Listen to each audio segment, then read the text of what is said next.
3 দিন ধরে যে বাড়িতে মেয়ের বিয়েতে ছেলের বিয়েতে যে ডেকসেট বাজাইলেন কারে খুশি করার জন্য? হ্যাঁ, 1 লক্ষ টাকার গেট, এরপরে গায়ে হলুদের এই নগ্ন অনুষ্ঠান কার জন্য করলেন? বেড়া বেড়ি সব যুবক যুবতী সব একই মাইক্রো প্রাইভেট কারের ভিতরে যাতাযাতি করে বহাইয়া একখান থেকে একখানে নিলেন কার জন্য? পুরা প্যান্ডেলের ভিতরে একসাথে বেড়া বেড়ি একত্রে খায়, নাচে, গায়, ফুর্তি করে কার জন্য?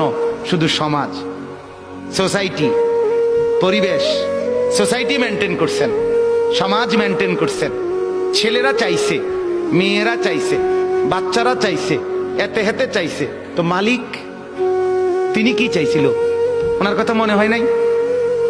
রাসূল সাল্লাল্লাহু আলাইহি সাল্লাম, তার কথা মনে হয় নাই?